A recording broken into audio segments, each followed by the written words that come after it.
প্ৰতিযোগীসকল ready হৈছেগেনে? এই ঘটিটোৰ ওপৰত যিখন গামোচা আছে আপুনি কওকচোন এই গামোচাখনৰ নাম কি? গামোচাখন এখন পুৰুষ বুলিয়ে কয়। আমি ইয়াতে উত্তৰ নিদিওঁ। এতিয়া আমি পিঠা কিনিবলৈ যাওঁচোন। আপুনি কি কি পিঠানো আমাৰ মাজত প্ৰদৰ্শন কৰিছে অকণমান কৈ দিলে ভাল পাব। প্ৰতিযোগীসকল আপোনালোক ধৰিবৰ কাৰণে ৰেডি হৈছে নাই? এবাৰ কোন প্ৰতিযোগীসকলে হাত ধৰিবৰ কাৰণে লৈছে তেওঁলোককো সদায় উদ্দীপনা আপোনালোকৰ জোদাই যাব দেই ৰাইজসকল। চেনি আৰু হেৰি নাৰিকলৰ, এইটো নাৰিকলৰ লাড়ু, এইটো বগা তিলৰ লাড়ু, এইটো পকা মিঠৈ। এইটো কি পিঠা বুলি ক'লে আপুনি? চেনি আৰু নাৰিকলৰ। এইটো কিন্তু তিল পিঠা নহয়, নাৰিকল পিঠা। এইটোৰ নাম ক'লে নাৰিকলৰ পিঠা। আৰু আপুনি গামোচাখনৰ নামটো আপুনি নক'লে বাৰু আমি পিছত কওঁ। বাকী পকা মিঠৈটো এইটো পকা মিঠৈ, হয়, এইটো তেল পিঠা বৰা চাউলৰ। বৰা চাউলৰ তেল পিঠা। এইটো নাম কি বুলি ক'লে? এইটো সুতুলি পিঠা বুলিয়ে বনাইছিলোঁ। আচলতে সুতুলি পিঠাটো সুতুলিৰ দৰে হ'ব লাগিব। এতিয়া যদি আমি কওঁ এইটো বেঙেনা পিঠাই হ'ব নল'লে নহয় জানো? দেখিবলৈ বেঙেনা পিঠা শালি চাউলৰ গিলাচ পিঠা। গিলাচ পিঠা।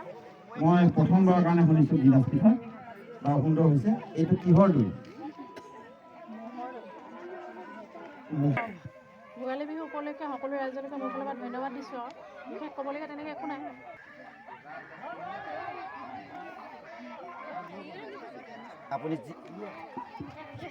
আপুনি যিটো ঘটি আমাৰ ইয়াত ৰাখিছে এই ঘটিটোৰ নাম কি বাৰু জানিব?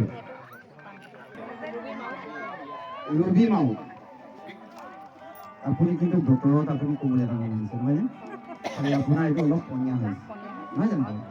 এই খাই দিলে মানে কিন্তু আমাৰ কথাবলৈ ভাল হৈ যাব মানে ফুটব বা যি হওক আপোনাৰ পিঠাকেইটাৰ নাম ক'ব।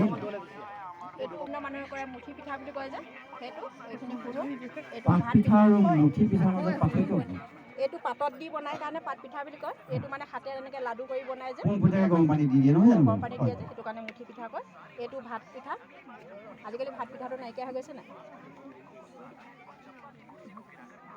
তাৰপিছত এইটো আখৈ, এইটো নাৰিকলৰ পিঠা, এইখিনি কাঠ আলু। এইটো আগতে যে মানুহবোৰে ঘূৰিয়া পিঠা বুলি কয়, কিছুমান বাঁহনি পিঠা কৰে যে। বাইদেউ কাষলে হওক ভাল বস্তু আছে তেওঁক আমি 100 টকা দি দিম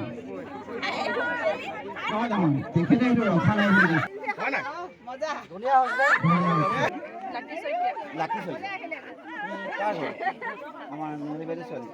তেল পিঠা, এইটো সুতুলি পিঠা, এইটো হেৰি আপোনালোকে সুতুলি পিঠা বুলি কৈ আছে, প্ৰকৃততে সুতুলিৰ দৰে ফুলৰ লাড়ু বনাইছে আপুনি? এইটো নাৰিকলৰ লাড়ু, অলপ কালাৰিং কৰিছে আপুনি? এইটো চুজি আৰু নাৰিকল আছে, এইটো মালপোৱা, এইটো তিল পিঠা আৰু এইটো নামনি ফালে দেখা যায় পিঠা। আৰু আগতে ইয়াত আমি যিটো ঘটিৰ ওপৰত গামোচা এখন দি থৈছোঁ এই গামোচাখনৰ নাম প্ৰকৃততে কি? এই গামোচাখন আমি ক'ত ক'ত ব্যৱহাৰ কৰোঁ? আমাৰ পৰম্পৰা নামঘৰলৈ যাবলৈ ব্যৱহাৰ কৰোঁ। তাৰমানে এইটো কওঁ সম্বৰ্ধনা জনাবলৈ, সন্মান জনাবলৈ। আমি জানিম নেকি আপোনাৰ পৰা আমাৰ গামোচা প্ৰকৃততে কি প্ৰকাৰ আছে?